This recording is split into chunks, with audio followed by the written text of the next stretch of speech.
The echoes of tragedy. The universe was a canvas of infinite wonders, yet amidst its beauty lurked unfathomable darkness. The Thalkir Dominion was the epitome of that darkness, a relentless force that consumed everything in its path. The Dominion was infamous across the galaxy for leaving ruins where vibrant civilizations once thrived. Their motto, whispered in fear across the stars, was simple: yield or perish. For centuries, the galactic concord had served as a fragile shield against such forces. It was a coalition of diverse species united by a shared desire for peace.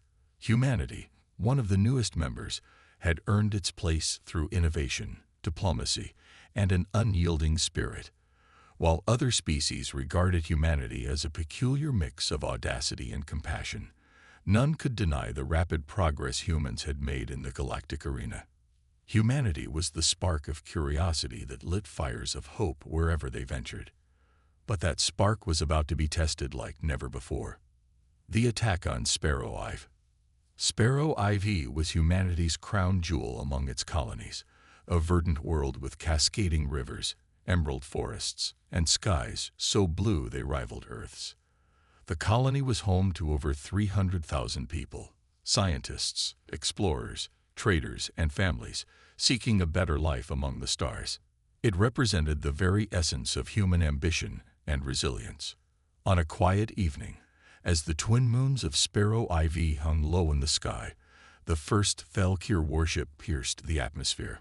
It was a hulking behemoth, its sleek black hull adorned with crimson markings that resembled scars.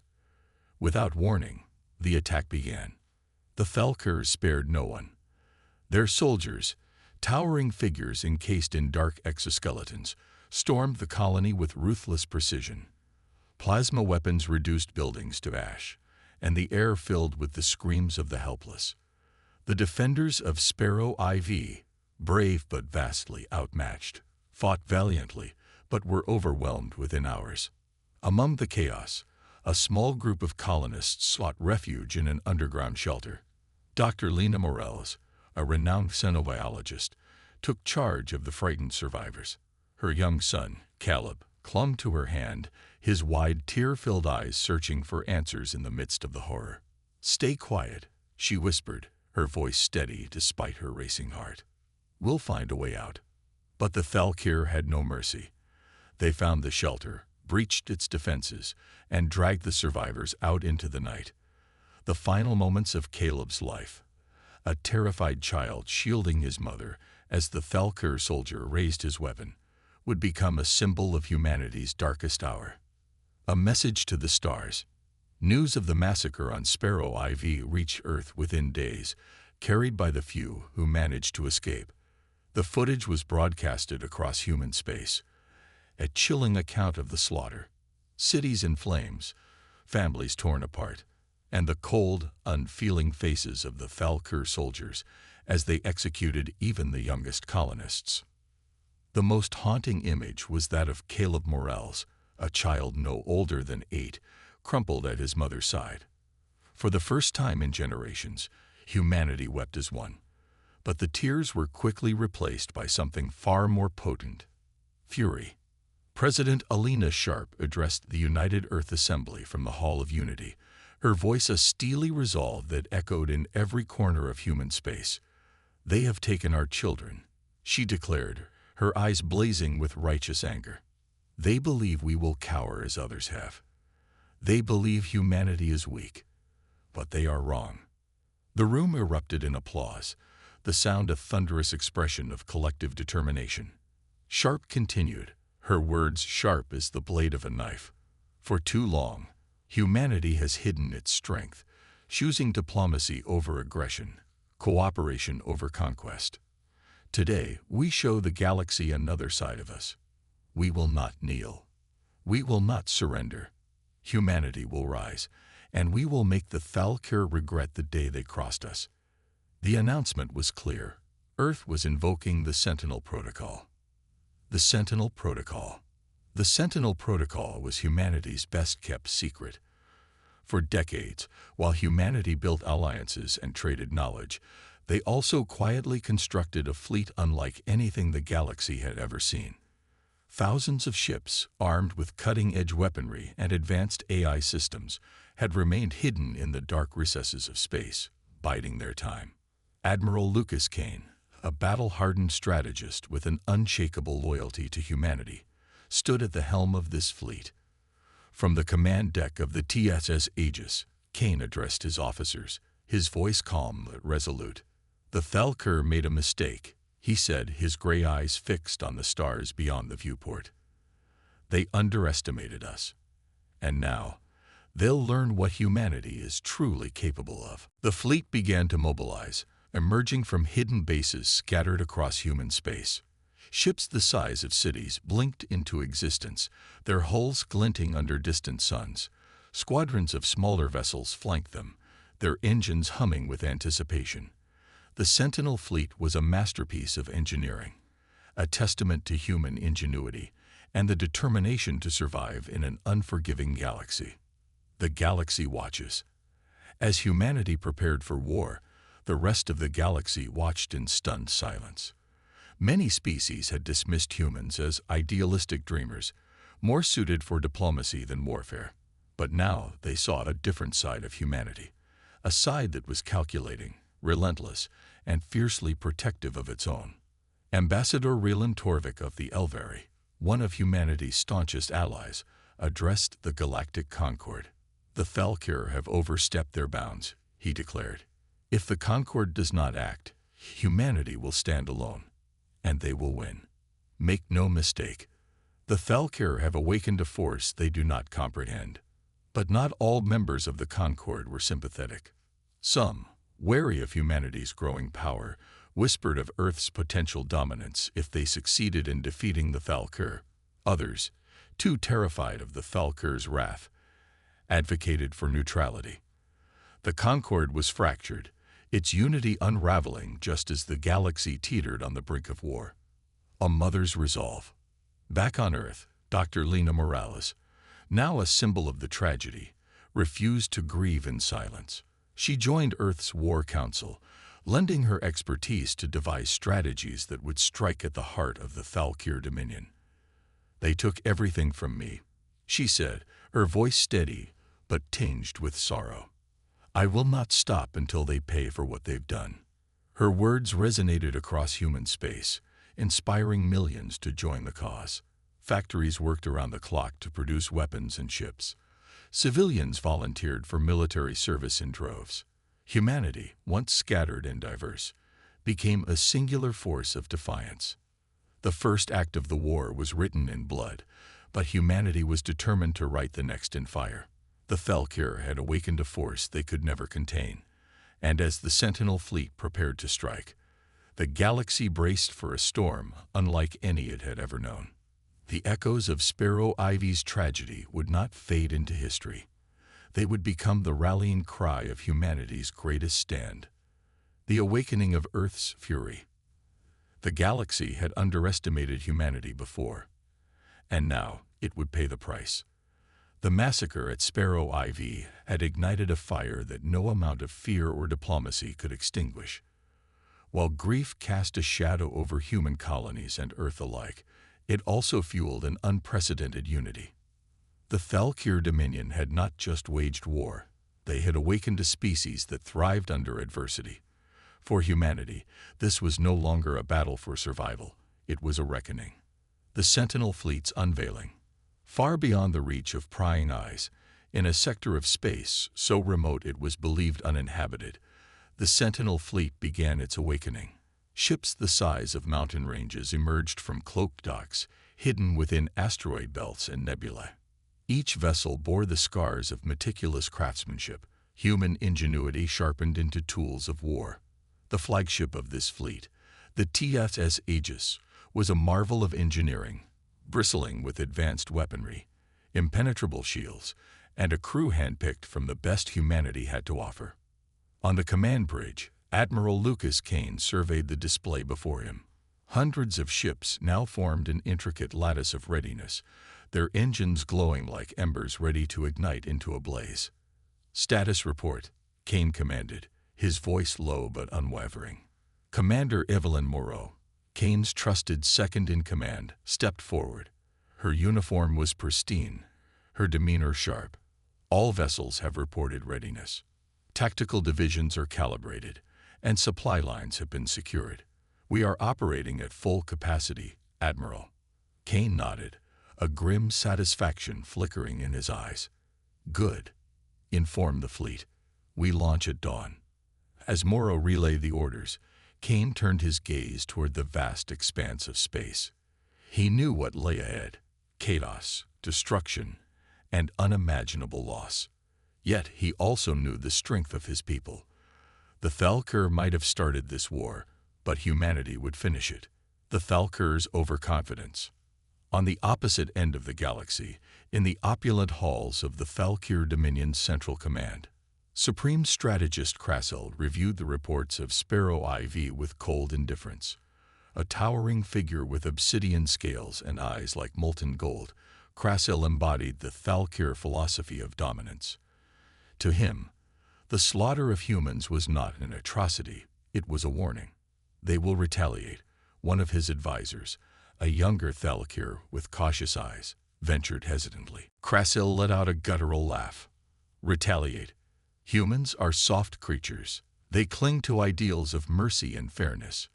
They may bark, but they will not bite. But Supreme Strategist, the advisor pressed, their sentinel protocol. There are rumors that...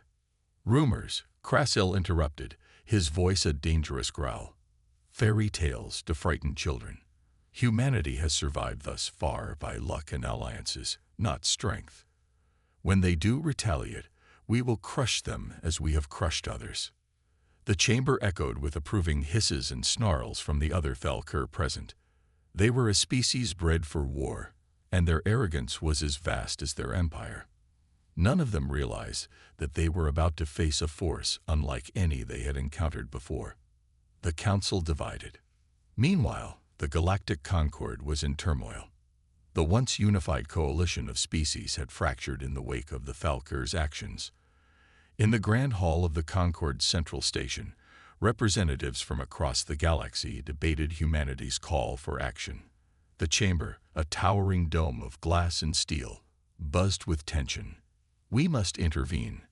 Rylan Torvik, the Elveri ambassador, declared, his melodious voice cutting through the clamor. The Thalkir have violated every tenet of our charter.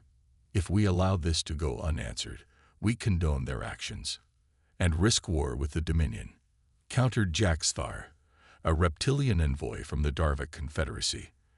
The humans brought this upon themselves by expanding too quickly. The Concord cannot be dragged into their vendetta. Zara Yelquen, humanity's ambassador, rose to her feet. Her emerald eyes burned with fury, but her tone was measured. This is not just about humanity. If the Thalkir can slaughter children on a human colony today, they can do the same to your colonies tomorrow. The question is not whether you will help us. It is whether you will stand by while tyranny reigns unchecked. The room fell into uneasy silence. Some ambassadors nodded in agreement, others averted their gazes. Zara knew that humanity could not count on the Concord's full support, but she also knew that Earth's strength was no longer a secret. The galaxy would soon witness the consequences of humanity's resolve. A message from Earth. As the Sentinel fleet prepared to depart, President Alina Sharp addressed humanity from the Capitol Dome in New Avalon. The broadcast reached every human settlement, from the bustling metropolises of Earth to the remote mining outposts on distant moons. My fellow humans, Sharp began, her voice steady despite the weight of her words, we stand at a crossroads. The Thalkir believe they have broken us. They believe that fear will shatter our unity. But they have made a fatal mistake. They have underestimated the strength of the human spirit. Her image, projected on screens across the colonies, was both a beacon of hope and a rallying cry. We do not fight for conquest or revenge. We fight for the children of Sparrow IV, for the families torn apart, and for the future of every human yet to be born. Today we prove that humanity does not bow to tyrants. The broadcast ended with a single message. The Sentinel fleet is mobilizing. Humanity stands united. The fleet departs. At the break of dawn, as the twin suns of the sector rose, the Sentinel fleet began its journey. The TSS Aegis led the formation, its hull glowing faintly as the first light of the day struck its surface. Thousands of ships followed, their engines leaving trails of shimmering blue in their wake. Inside the Aegis, Admiral Kane stood at the command console, watching as the fleet slipped into the hyperspace lanes. Commander Moreau approached, her expression a mixture of determination and anticipation. "Destination confirmed," she reported. "We'll reach the Thalkir border in 72 hours." Kane nodded. "Then let's make those hours count. Prepare the crew. This isn't just a battle. It's the beginning of a war." As the stars streaked past the viewports, a palpable energy filled the ship. The crew, from seasoned officers to young recruits, knew they were part of something historic. The Sentinel fleet was not just a collection of ships. It was humanity's answer to oppression, a testament to what could be achieved when a species refused to be broken. The Thalkir had started this war, but as the Sentinel fleet surged forward, it became clear humanity would finish it. The fire within. The hyperspace lanes stretched endlessly before the Sentinel fleet, a shimmering web of light and potential energy that seemed to mirror humanity's collective resolve. The fleet's departure from its hidden sanctuaries marked not only the beginning of a military campaign, but also the unveiling of humanity's long-hidden strength. As the fleet raced toward the Thalkir Dominion, anticipation gripped every soldier, officer, and civilian following the mission's progress. The war was no longer just a matter of survival. It had become a statement to the galaxy. Humanity would not only endure but rise to defend its place among the stars. Admiral Kane's plan. Admiral Lucas Kane stood in the strategic command room aboard the TSS Aegis, surrounded by holographic displays of the Thalkir territories. The Dominion was vast, spanning hundreds of star systems, each one fortified with defenses that had repelled countless foes over centuries. But Kane saw the gaps. The arrogance of the Thalkir had made them predictable. Commander Evelyn Moreau entered the room, carrying a datapad with fresh intelligence reports. "The scout ships have returned, Admiral," she said, placing the device on the central console. A 3D rendering of the Thalkir border system, Krellis 7, appeared, revealing orbital stations, planetary defenses, and fleet formations. "They've concentrated their forces around the capital systems," Kane observed, his tone neutral. "They don't think we'll attack their outer territories." "It's a classic overreach," Moreau replied. "They think they're untouchable, so they've left the border worlds vulnerable." Kane's lips curled into a faint smile. "Good. That's where we'll strike. The Thalkir think they're fighting another species they can intimidate into submission. Let's remind them who they're dealing with." The plan was set. The fleet would launch a coordinated assault on Krellis 7, a strategic hub that supplied the Thalkir's border systems. By taking it, humanity would not only disrupt their supply lines, but also send a clear message. The era of Thalkir dominance was over. The volunteers. Back on Earth, humanity was rallying in ways the galaxy had never seen before. Factories on Mars churned out ships and weapons at an unprecedented rate, while the orbital shipyards of Titan worked tirelessly to arm and repair the fleet. Across human space, millions of civilians enlisted, trading their lives of relative comfort for a chance to fight for their future. Among the recruits was a young woman named Tessa Ward, a mechanic from a mining colony on Europa. Tessa had grown up hearing stories of humanity's resilience, but had never imagined she'd be part of its history. When the footage of Sparrow IV reached her settlement, she knew she couldn't stand idly by. "I'm not a soldier," she had told the recruitment officer, "but I know engines, I know ships, and I'm not afraid to fight." Tessa was assigned to the TSS Ironclad, a battleship renowned for its endurance in combat. She quickly became a vital part of the engineering crew, her skills and determination earning her the respect of even the most hardened veterans. As the fleet approached its target, Tessa stood in the ship's hangar bay, watching the other crew members prepare for battle. The air was thick with anticipation, but beneath the tension lay a sense of unity. They were more than a fleet. They were a family bound by purpose. The first strike. The Sentinel fleet emerged from hyperspace on the edge of the Krellis 7 system. The Thalkir defenses, though formidable, were not prepared for the scale of the assault. As the human ships formed their battle lines, the Dominion sensors flared with alarm, broadcasting frantic messages across the system.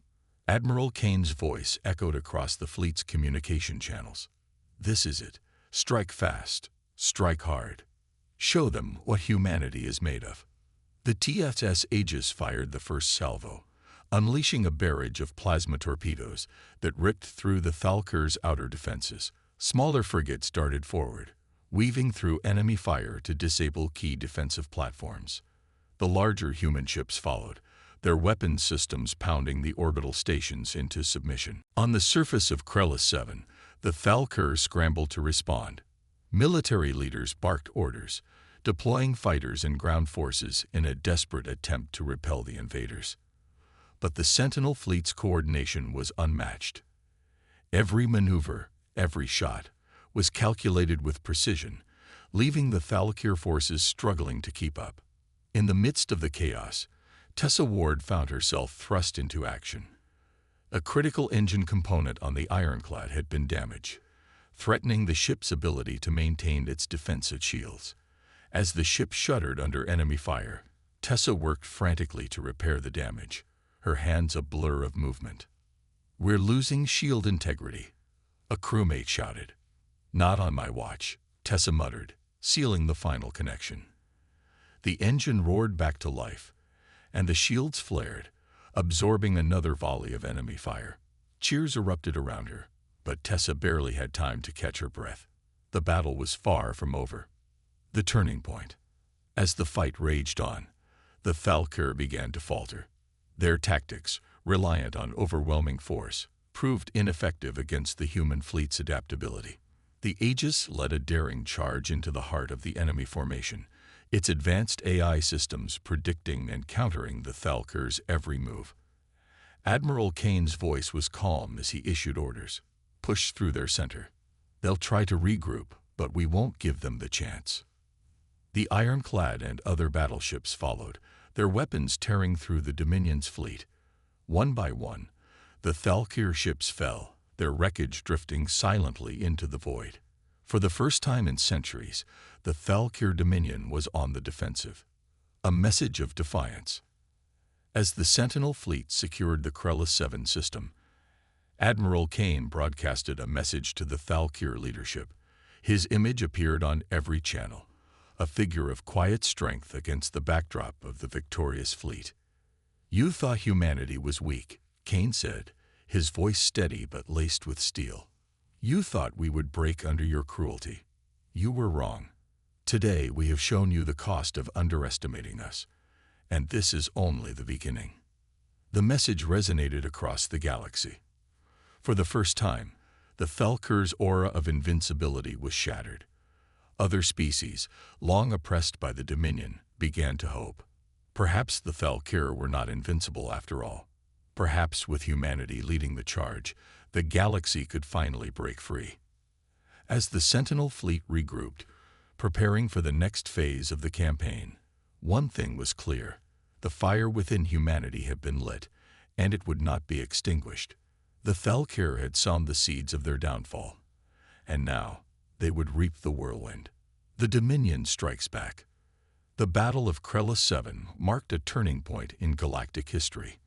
For the first time in centuries, the Thalkir Dominion faced an opponent that not only survived their onslaught but struck back with devastating precision. Humanity's Sentinel fleet had achieved a victory that sent shockwaves through the galaxy, igniting whispers of rebellion among oppressed worlds. But the war was far from over. The Thalkir Dominion, humiliated but not defeated, now prepared to respond. Their vengeance would be swift, brutal, and calculated. The aftermath of victory. In the aftermath of the Krellis 7 victory, the Sentinel fleet regrouped in orbit, securing the system's resources and assessing their losses. Although the battle had been a resounding success, it had come at a cost. Several ships bore the scars of intense combat, and the loss of life among the fleet's personnel weighed heavily on Admiral Kane. Inside the war room aboard the TSS Aegis, Kane stood before a holographic map of the Thalkir-controlled sectors. Commander Evelyn Moreau entered, her expression a mix of pride and concern.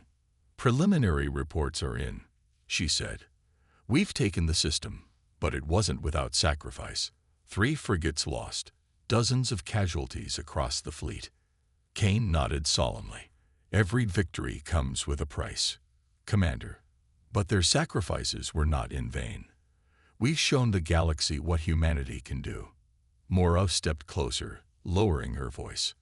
"Admiral, the Thalkir won't take this lightly. We've humiliated them. They'll come back stronger, and they won't hesitate to use every weapon in their arsenal." "That's exactly what I'm counting on," Kane replied, his eyes narrowing. "The Thalkir thrive on fear, but fear is a double-edged sword. If we keep the pressure on, their arrogance will drive them to make mistakes." The Thalkir's Council of War. On the distant world of Vakar, the Thalkir capital, Supreme Strategist Krasil convened a war council. The Grand Chamber, carved from obsidian and illuminated by the eerie glow of molten lava, was filled with the Dominion's highest-ranking leaders. Each bore the distinctive features of their species: scaled hides, piercing eyes, and an air of ruthless authority. Krasil's voice boomed across the chamber, his fury barely contained. "Humanity has dared to challenge the Dominion. They have taken Krellis 7, a system vital to our supply chains. This is an insult we cannot ignore." A general, her scales tinged with deep crimson, hissed in agreement. "The humans are resourceful, but they are fragile. They cannot withstand the full force of our might." Krasil's golden eyes narrowed. "Underestimating them is what brought us here. We will not make that mistake again. Humanity has revealed its strength, but they have also revealed their weakness. They fight with emotion. They are predictable, and predictability is their undoing." The Supreme Strategist outlined his plan: a counteroffensive targeting humanity's supply lines and colonies. By cutting off their resources and isolating their forces, the Dominion would force the humans into desperation. The strategy was not one of overwhelming force, but of attrition, a slow, methodical dismantling of their will to fight. "We will bleed them dry," Krasil concluded, his voice a chilling promise. "And when they fall, the galaxy will learn that defiance has a price."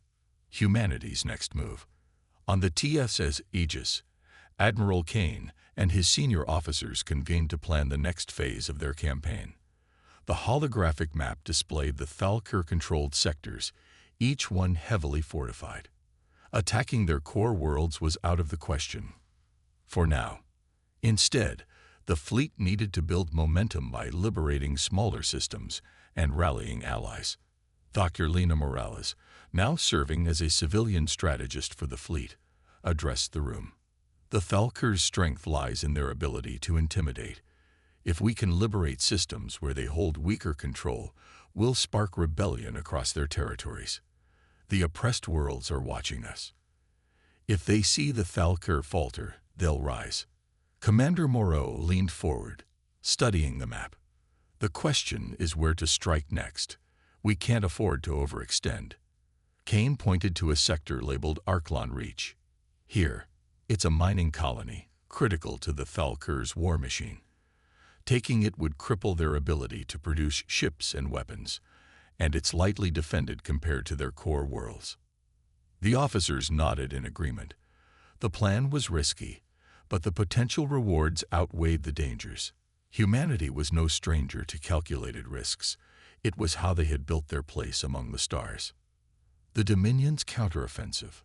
While the Sentinel fleet prepared to move on Arklon Reach, the Thalkir launched their own attack. A task force of Dominion warships, led by the ruthless General Chorva, targeted the colony of Polaris AX. The colony, though strategically unimportant, was a symbol of human resilience, a thriving settlement on the edge of space. The attack was swift and brutal. Thalkir warships emerged from hyperspace, unleashing a barrage of plasma fire that reduced the colony's defenses to rubble. Ground forces followed, spreading chaos and destruction. The Thalkir's goal was not conquest, but terror. They wanted humanity to know that no place was safe. On Polaris EX, civilians fled in panic as the Thalkir soldiers marched through the streets. Among them was a young boy, no older than 10, clutching his sister's hand as they ran for cover. Their parents had been killed in the initial bombardment, and now they sought refuge in a crumbling shelter. As the Thalkir closed in, a group of human Marines arrived, fighting with unmatched ferocity to protect the remaining colonists. Despite being outnumbered, they held the line long enough for evacuation ships to rescue the survivors. The cost was high, but the Marines' sacrifice ensured that the children and humanity's hope would endure. Rallying the galaxy. News of the Thalkir's attack on Polaris EX spread quickly, reigniting the flames of human resolve. But it wasn't just humanity that reacted. Across the galaxy, oppressed species began to see humanity not as an outsider, but as a symbol of defiance. On the planet Farlan, a mining world enslaved by the Thalkir, the workers staged a rebellion, inspired by humanity's victories. Armed with stolen tools and makeshift weapons, they overran their oppressors and declared independence. Similar uprisings began to stir in other parts of the Dominion, each one a testament to the ripple effect humanity had unleashed. In the halls of the Galactic Concord, Ambassador Zara Yelquen addressed the assembly once more. "The Thalkir seek to break us through fear," she declared. "But fear can be a powerful motivator. It has united humanity, and now it is uniting the galaxy. Together, we can dismantle the Dominion's reign of terror." Though some Concord members remained hesitant, others began to offer covert support, providing resources and intelligence to aid humanity's fight. The tide was slowly shifting, and the Thalkir's grip on the galaxy was beginning to loosen. As the Sentinel fleet moved toward its next target, humanity braced itself for the battles to come. The war was escalating, the stakes growing higher with every skirmish. But one thing was clear. The fire within humanity burned brighter than ever, and it was spreading across the stars. The battle for Arklon Reach. The Arklon Reach was a desolate sector known for its asteroid mining facilities, its value lying not in its beauty, but in the vast quantities of rare minerals extracted from its asteroid fields. These materials were critical to the Thalkir Dominion's war machine, fueling their production of warships, weapons, and advanced technologies. It was a linchpin in their supply chain, and humanity's next target. As the Sentinel fleet moved into position, the Thalkir began to realize that humanity was not merely reacting to their attacks.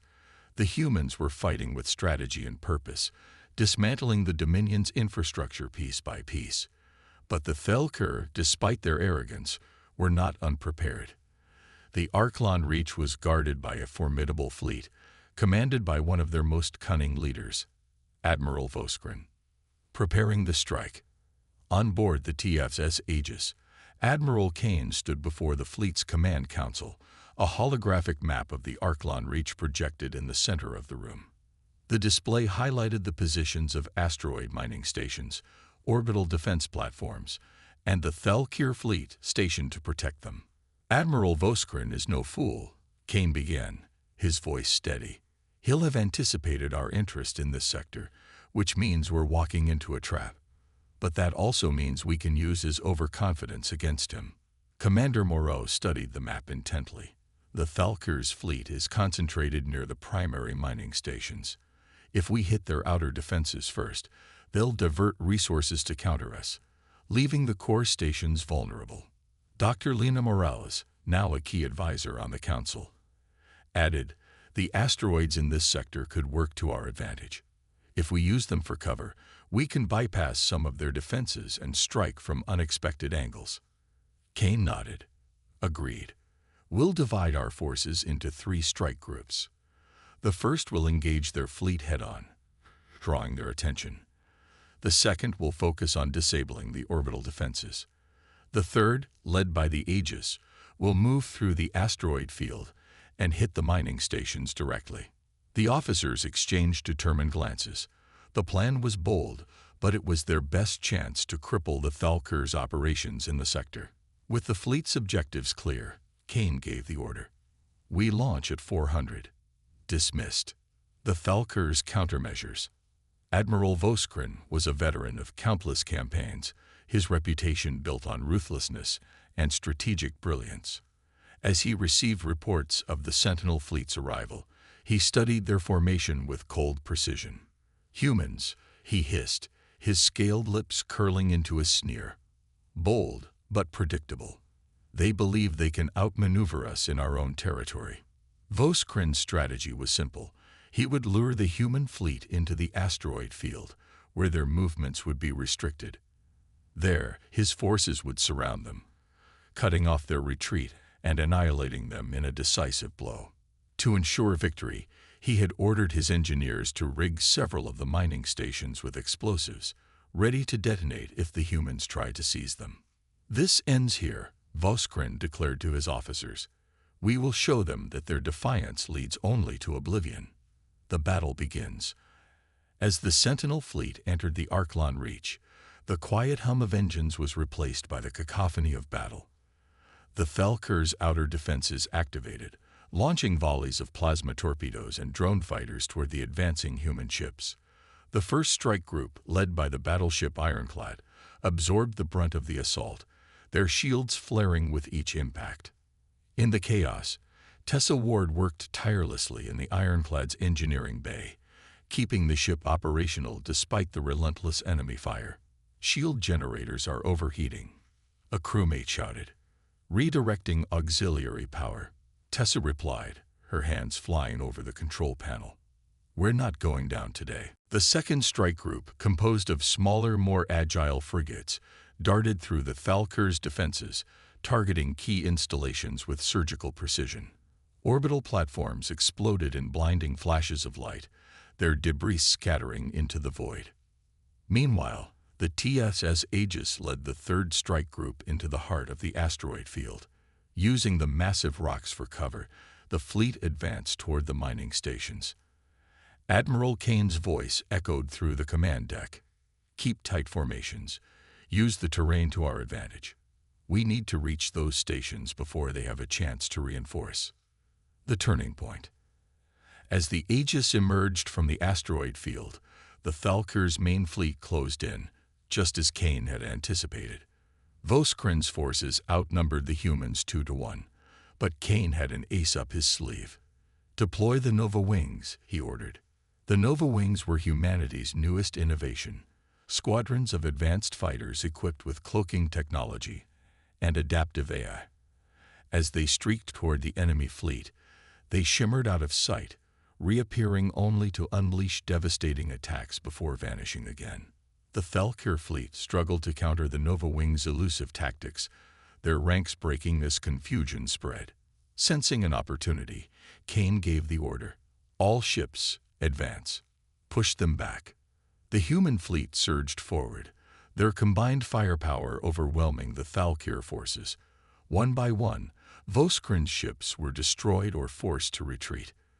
The mining stations, now defenseless, were quickly seized by human marines. The cost of victory. Despite the triumph, the victory came at a cost. Several human ships had been lost, and many more were heavily damaged. On the Ironclad, Tessa Ward emerged from the engineering bay, her uniform stained with grease and sweat. She joined her crewmates in the hangar, where the surviving pilots returned, their faces etched with exhaustion and relief. Admiral Kane stood on the bridge of the Aegis, his expression grim as he reviewed the casualty reports. "We've won the battle," he said to Commander Moreau. "But the war is far from over. The Thalkir will strike back, and we need to be ready." Moreau nodded. "They underestimated us once. They won't make that mistake again." A ripple across the galaxy. The liberation of the Arklon Reach sent another shockwave through the galaxy. News of humanity's victory spread rapidly, inspiring uprisings on several Thalkir-controlled worlds. On the mining colony of Dracos, enslaved workers overthrew their overseers, raising banners of freedom in defiance of the Dominion. At the same time, other species began to rally to humanity's cause. Small fleets from allied civilizations, though not officially sanctioned by the Galactic Concord, arrived to support the Sentinel fleet. The cracks in the Thalkir's dominion were widening, and humanity was determined to widen them further. As the Sentinel fleet regrouped, preparing for the next phase of the campaign, one thing was clear: the fight was no longer just about humanity. It was about every species that had suffered under the Thalkir's rule. And together, they would ensure that the Dominion's reign of terror would come to an end.